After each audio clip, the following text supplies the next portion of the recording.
ఇవి fish palettes, పక్కనవే dried Vance, ఆ పక్కన మనం చితక్కొట్టిన ఫిష్ ప్యాలెట్స్, ఇవి టర్టిల్ ప్యాలెట్స్ అన్నమాట. ఫస్ట్ వచ్చేసరికి మన డోరేమోన్ గడికి ఫిష్ ప్యాలెట్స్ అయితే వేద్దామండి. సో డోరేమోన్ గడికి మనం ఫిష్ ప్యాలెట్స్ వేయడమే ఆలస్యం. మనోడు తెలిసిందేగా మన గురించి సప్పా మింగేస్తాడనమాట. వస్తాడు, మింగుతాడు, తిరుగుతాడు, రిపీట్. వాడు ఏం చేసినా సరే ఎక్కడప్పుడు మాత్రం మాండండి, నిద్రపోతున్నప్పుడు కూడా. సెకండ్ అండి, మన అక్రే ఫిష్ గడికి అయితే వాడి డ్రైడ్ వామ్స్ అయితే వేసేద్దాము. ఏంటి అలా పడుకున్నాడు? అరే బాబు ఉన్నావమ్మా? ఉన్నాడు. ఈడేంటో ఈ నిద్ర అవుతున్నాడో ఏం చేస్తున్నాడో ఏం అర్థం కావట్లేదు, చూసుకోవాలి మరి. థర్డ్ అండి, ఇంకా మన ఫిష్ ట్యాంక్లో ఉన్న ఫిష్లన్నింటికి మన ఫిష్ల కోసం మన ఫిష్ ప్యాలెట్ని మనం అయితే క్రష్ చేసాం కదా, క్రష్ చేసిన ఫిష్ ప్యాలెట్ని అయితే వేసేద్దాము. అలా వేస్తే ఇవన్నీ తొందరగా తింటున్నాయి అనమాట. డైరెక్ట్గా వేస్తే కొన్ని ఫిష్లు అయితే తింటలేదు, గవర్నమెంట్ ఫిష్లు తింటున్నాయి, అలవాటు అయిపోయింది వాటికి.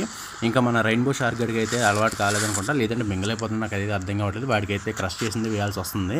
ప్లస్ మన ఏంజల్ ఫిష్లు కూడా అంతే అనమాట, క్రష్ చేసింది అయితే కొంచెం లోపల నుంచి అయినా దాక్కుని అయినా తింటున్నాయి అనమాట. సో ఇంకా మన గోల్డ్ ఫిష్లు నిన్న తీసుకొచ్చిన బ్లాక్ కలర్ గోల్డ్ ఫిష్లు, వాటి కళ్ళు అయితే సూపర్ ఉన్నాయి, ఎక్సలెంట్గా ఉన్నాయి, చూడడానికి బాగున్నాయి.